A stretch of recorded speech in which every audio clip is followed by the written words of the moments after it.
Today we have to talk about a subject that nobody usually ever wants to talk about, which is getting old. So, sorry, but there's things we can do to make it not be so scary. So we're going to talk about some of those things. So the first thing we're going to talk about, the first 9-letter word I'm going to drop is sarcopenia. After you get to like 40 and on from there, it's a natural course of events to lose muscle tissue, just as a natural course of aging.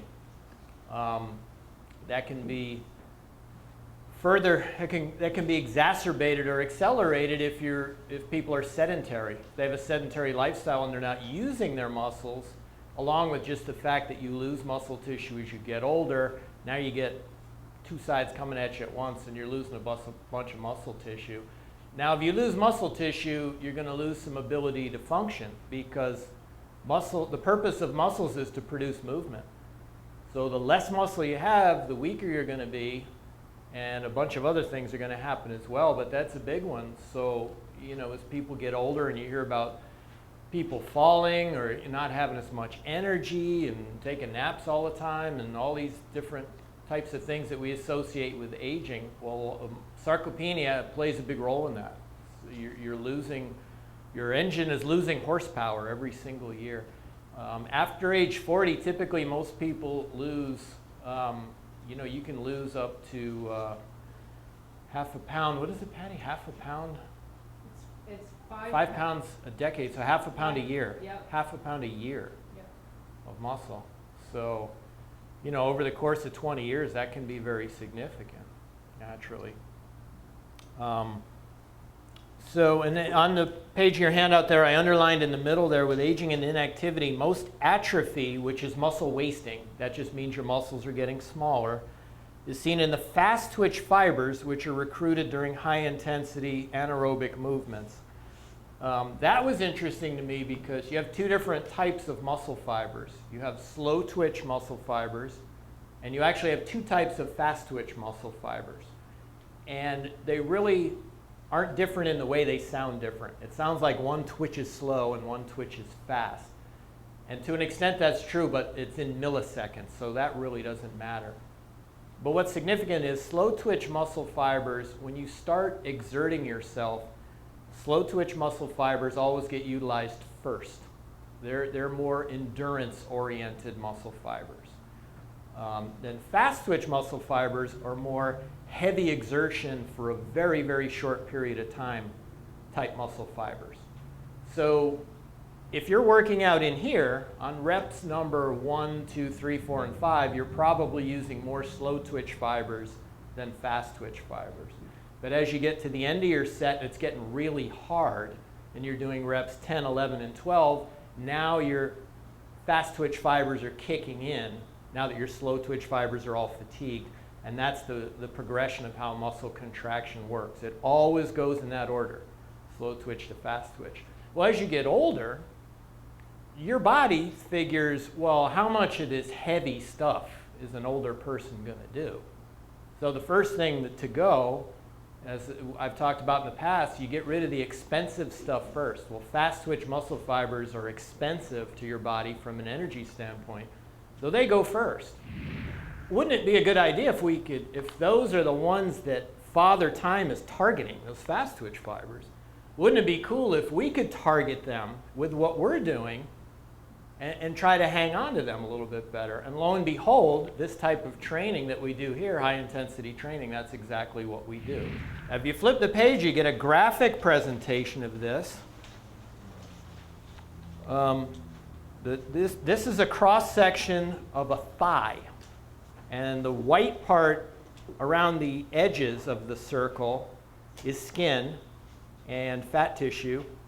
And that little white dot in the very middle is the femur bone, your thigh bone. And that dark stuff in between those two things is muscle tissue. You can see in the top picture, there's a lot of dark stuff there. There's a lot of muscle, and not too much white stuff around the edge of it. And then our 63-year-old at the bottom, there's not as much dark stuff, not as much muscle. So what does that mean? The cross-section of these thighs is roughly the same. They have the same body mass index, so it's the same size person. If you saw both of them standing next to each other, they would look similar, you know, about the same size. But there's a lot less muscle in that bottom picture, so there's a lot less strength available, a lot less movement, functional movement available, things of that nature. So that's the difference there. Now what we're trying to do when you come in here is try to get that bottom picture looking more like the top picture. We're trying to add muscle. As we do that, in the bottom picture you can imagine with all that white stuff around the edges, you know, the dark stuff here is the hard stuff. And the white stuff around here is the soft stuff. So the person at the bottom has a lot more of the soft stuff than the person at the top. So in addition to the functional benefits of having more muscle, there's an appearance benefit too, obviously. So that's the sagging, sinking, and softness part. If we can keep that dark part filled in there, then you're probably going to look a lot more like you would like to look, and your function level is going to be much higher. Energy level, just everything is going to be better off. The question is, if you build out, in the bottom picture, the 63-year-old, if you build up the dark stuff, the muscle, isn't all that other white stuff still going to be there, and all of a sudden you got a really big thigh, which nobody wants that, obviously. And the answer to that question is no, because the calories that you're taking in nutritionally are going to go to feed that new muscle tissue. So it's going to be transferred into that dark part. So that's what it's going to be used for. And the white part, in addition to the dark part getting bigger, that white part will get smaller because it'll kind of get starved off. Your body will feed that new muscle and starve that fat. What happened in this study was, as people dieted without strength training, they lost muscle tissue. And as a result of that, their metabolic rate became lower. So let's say in that, where it says start, kind of in the middle of the page there, right near the number 170. You can see that column is the tallest column, and it roughly corresponds to the number on the right of 1625. Well, that means that in that case, that person needs 1,625 calories a day just for basic body functions. If they just sat in a chair all day, that's how much they need. But in the next one to the right, where it says week 1, next to the word start, they've lost muscle. Now they only need 1,600 calories a day approximately.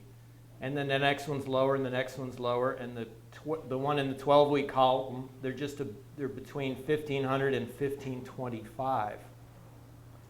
And you can see at the bottom of the page where it says weight in pounds, if you follow across, 196, 192, 190, 188, 184, 179, well, that blue line indicates how many calories they need all day, but most people don't every year consume less and less and less calories.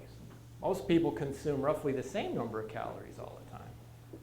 So what happens now? Your muscles and your organs and all your vital systems only need 1,500 calories a day instead of 1,625. Well, if you're still taking in 1,625, where does that go? It goes all these places we don't want it to go. So that's another issue with losing muscle every year. We want to try to prevent that. You know, even if you weighed the same, if you only have lean body mass of, 179 pounds anymore, but you still weigh the same on the scale, well, that hard lean body mass, the dark stuff in that other page, now has been replaced with the white stuff. So that's no good. So keeping your levels of functional strength and muscle tissue high is like a built-in diet.